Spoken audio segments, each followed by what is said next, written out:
Mr. President, I'm pleased to come to the floor today to express my support for the final conference report, what we need to do as a Congress to authorize the work that can be done to defend the country. And I want to urge the President to sign this bill. For 54 straight years now, the Senate has done its job in authorizing the things that need to be done to defend the country.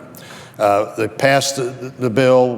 This fulfills part of that responsibility to defend the country. It's the first responsibility of the federal government to defend the country. This is something that can't be done better somewhere else. It's something that has to be done by us.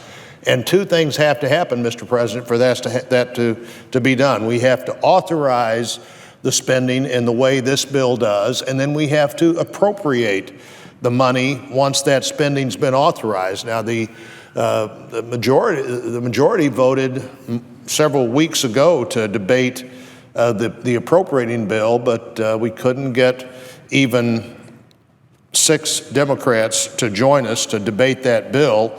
Well, now this bill has passed, so maybe the next move is to pass the bill that funds what's just been authorized. It's passed the House, it's passed the Senate, and the Commander-in-Chief of the United States is saying he would veto the National Defense Authorization Bill. The President apparently believes that the defense of the country is a legitimate bargaining chip in how we spend all other money. The President somehow has latched onto this idea that he proposed a few years ago, that all spending be equal, that you'd take all of the discretionary spending in the country and half of that would be for defense and half of that would be for everything else that's discretionary, an increasingly small part of the budget because the mandatory spending is what continues to grow. The discretionary spending, the spending that people think about when they think about the federal government, gets smaller every year. But even with that challenge in front of us, the President apparently has the position that no matter how dangerous the world is, no matter what's happening in Ukraine or no matter what's happening in Crimea, no matter what's happening in Syria, no matter what's happening in response to the Iranian agreement, that you have to have more money for everything else if you're going to have more money for defense. That somehow more money for the EPA and more money for the IRS is equal to the responsibility that the federal government has to defend the country. We saw a little of that, again, just a few weeks ago when the appropriators brought the defense appropriating bill to the floor with a vote of 23-7.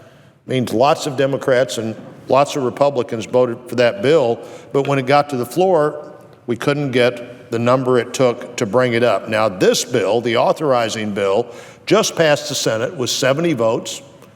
It passed the House with 270 votes. This bill fully supports the number that the President said we needed to defend the country. Now, this is like not taking yes for an answer. When the President says this is how much money we need to defend the country, and the Congress appropriates the money the President says we need to defend the country, and then the President says, well, but we need a lot of money for a lot of other things too, and I'm only going to be for what I was for. This is the President's number. I'm only going to be for the amount of money I was for to defend the country if I get the amount of money I want to do everything else. That's not a very good formula for either democracy or making the system work. This has the base funding for the Department of Defense. It has the defense funding, the national security funding for the Department of Energy. It has money involved for the overseas contingency fund that was created when things are happening outside the country that we didn't anticipate. And surely that's the case. The President was just saying just in the 3 years ago that the Russians weren't a problem, that was a Cold War idea, that the Russians could be a problem. And he was saying 3 or 4 years ago that Assad must go. Clearly, things are not working out like we thought, so it's probably time to use the overseas contingency fund as this does. This provides money for the intelligence-related programs. I'm on the Senate committee that the CIA, the Director of National Intelligence, others report to, and they're publicly not at all shy about saying that more things are coming at the country from more different directions with more potential danger than ever before, so they need to be funded. The activities have stressed those agencies in a lot of ways, but another way you can stress them is not let them know whether they're going to have the money necessary to do their job. Our allies are constantly confused by the lack of resolve on our part. In fact, when you're looking at this from some other country and you say, well, the president got the amount of money he wanted in a defense bill that met the needs that the president proposed, but he doesn't want to sign the authorization bill now because not happy with all the other spending, that's a pretty confusing message. Yeah, it's just like the confusing message when the president draws a red line in Syria, but it doesn't mean anything.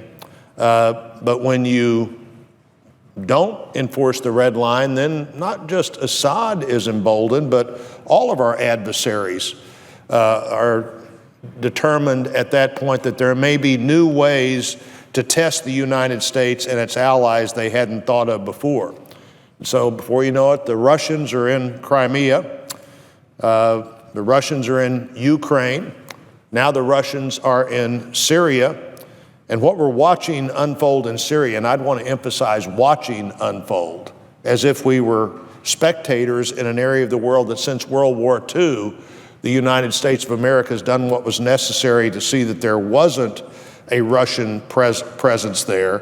What we're watching unfold there is clearly the result of a strategy that's confusing, but it's also pretty darn confusing when the president says he's going to veto the defense authorization bill. We see China moving in the South China Sea in ways we wouldn't have anticipated, taking a 5-acre island and turning it into a 3,000-acre military base.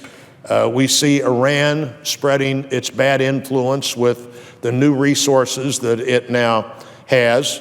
When the United States of America, Mr. President, leaves a leadership vacuum in the world today, bad things rush to fill that vacuum. And when that happens, when there's less U.S. leadership, when there's less U.S. presence, when there's less U.S. positive encouragement in the world, that almost always produces the wrong kind of results, and it almost always produces hasty decisions that cost America more in lives and international respect than we would have had otherwise.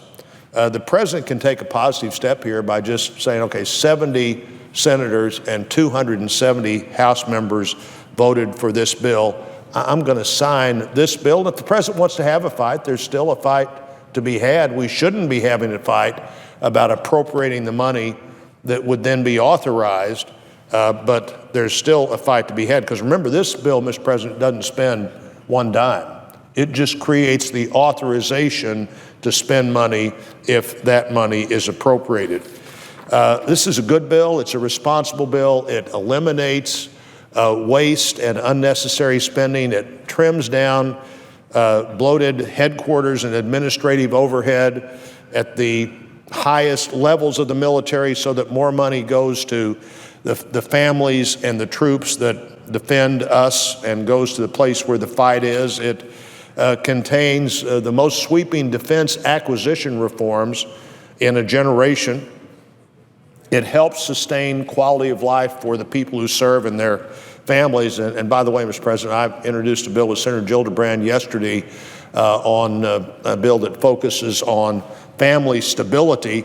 And when we were doing that, I was able to quote the recently retired Chief of Staff of the Army, General Odnero, who said, the strength of the military is in the families of the military. This bill does things that move in the right direction there. It authorizes a pay raise for those people serving below the grade of colonel. It requires the Department of Defense and the Veterans Administration to establish a joint uniform formulary to ensure our troops have timely access to the medicines they need. The bill authorizes common sense reforms in a 70-year-old outdated retirement system. Currently, 83% of the people who serve in the military don't benefit from the retirement system. If this bill would pass, service members exiting the military have more choices, resulting in about 80% of the people who leave the military getting a retirement benefit instead of 80% not getting a retirement benefit. It keeps in place restrictions that bring detainees at Guantanamo and keep them there. It prohibits the transfer of Guantanamo detainees to places like Yemen and Libya and Syria and Somalia. 6.5 years after taking office, the president's never produced a plan to close Guantanamo, and the Congress and the chairman of the Senate Armed Services Committee still waiting to hear what his plan might be. As terrorism spreads across the globe, we also don't appear to have a plan to do what we need to do with the law of war detainees that we do see brought under our control or the control of our allies around the country.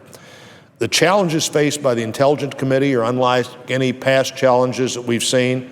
Cybersecurity maybe is more cyber insecurity than cyber security, from the critical infrastructure, defending the critical infrastructure of the country, to too much information on too many people in too many places.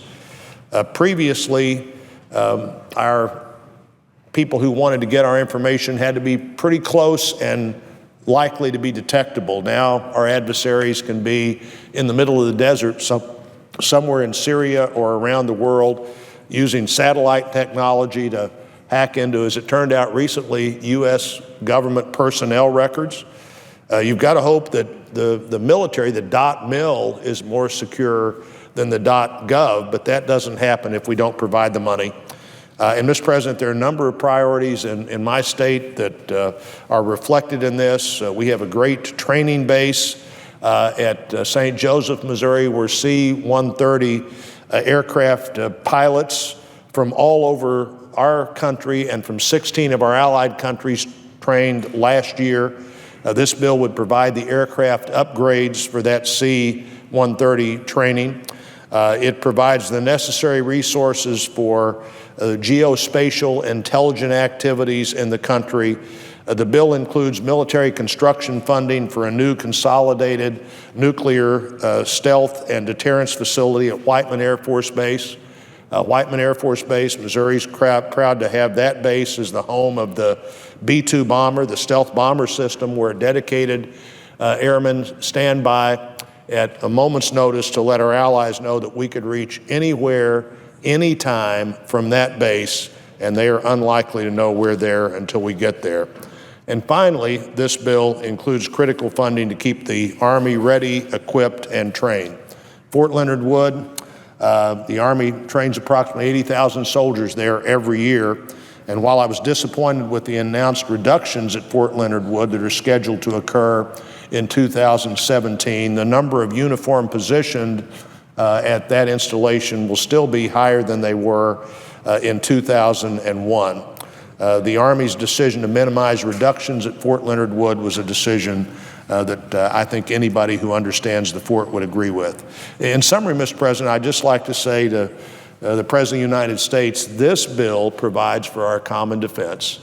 That is your number one responsibility as Commander-in-Chief. Blocking this bill will keep us less safe and less secure.